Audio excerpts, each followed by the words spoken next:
Today I'm going to start with some hip strengthening that you can do that will help to develop some core stability, but also hip strength in both what's called open and closed chain. So open chain is when the leg is free to move and not connected to the ground. Closed chain is when the leg is actually on the ground or closing the chain on the ground. So the first exercise I'm going to work on, this is a little bit more advanced, so if you're having some hip problems, you might want to start at a little easier exercise. You're going to balance on one leg, and you're going to use the opposite leg to go forward, side, back, and across. Now, I'm on a board that just makes it balancing a little bit firmer on a carpet floor, but you don't need it. Just makes it a little easier to clear. I put my hands on my hips so my hips stay level, and I work on forward, side, back, and across. The goal is to be able to keep your feet anchored to the floor on the opposite side, and that you maintain your balance as you go through each of these motions. The excellent thing about this particular exercise is I'm working this in open chain, meaning it's, again, not connected to the ground, but my other hip is working here to stabilize as I balance. And then I can work on the opposite side. Sometimes the tired side is the one that's actually standing and doing all the balance work. And it's important that you're not trying to compensate by arching your back. So your belly has to stay pulled in. Your hips are level. I'm not working to hike my hip up. I'm keeping it level. That's why the board on the floor actually helps a little bit for that.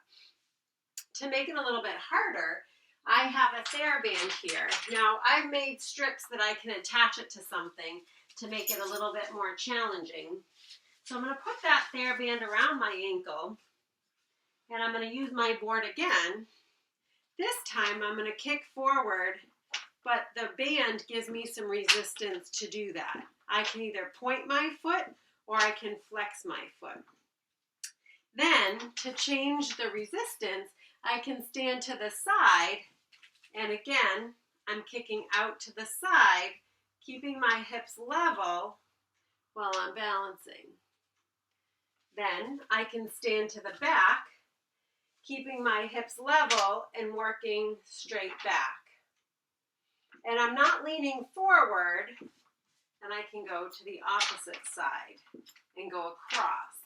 This one's a little bit more challenging because you're really keeping your core stable, but I'm also making it harder because I'm narrowing my base of support.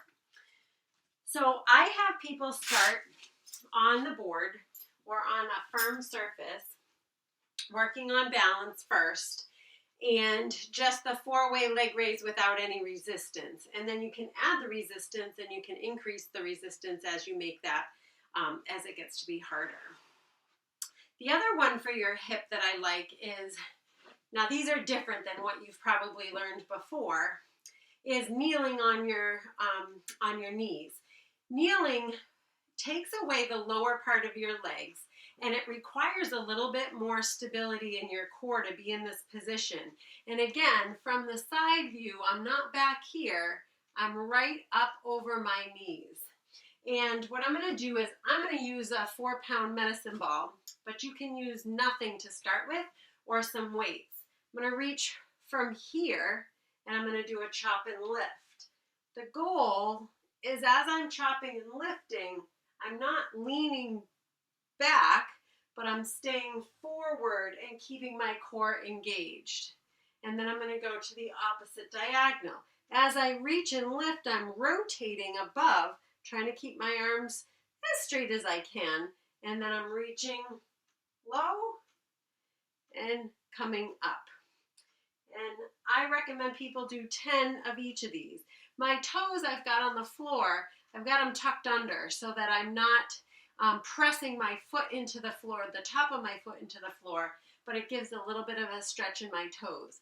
The way people tend to compensate, like I said, is by sitting back a little bit, or sometimes as they turn, they lean forward. So you really want to stay nice and upright and really turn your body and come up. And the whole time I'm focusing on breathing, but I'm also focusing on my balance and my core as I'm doing this. And I can feel it in my hip.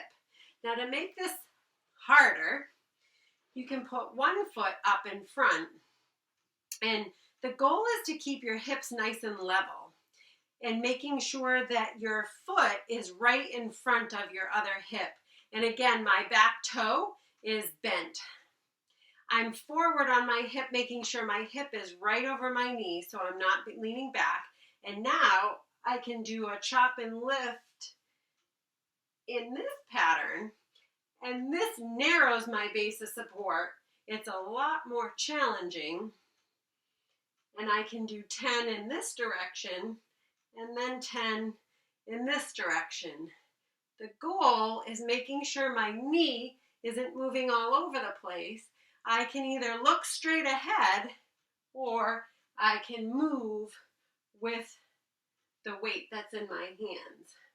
Again, you don't need the weight, but it adds a little bit more challenge to the exercise. So same thing, hips are level.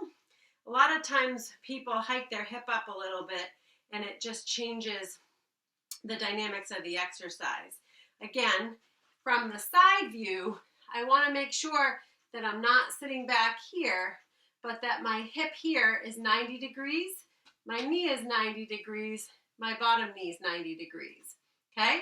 And I'm coming from side to top, okay? And I've got that diagonal, and then I can come from the other diagonal.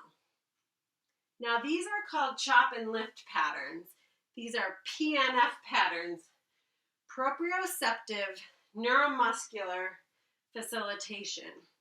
And they work on diagonal patterns and they work to balance out the muscles in both rotation and in the other two planes, which are sagittal plane, which is flexion and extension, and frontal plane, which is ab and adduction.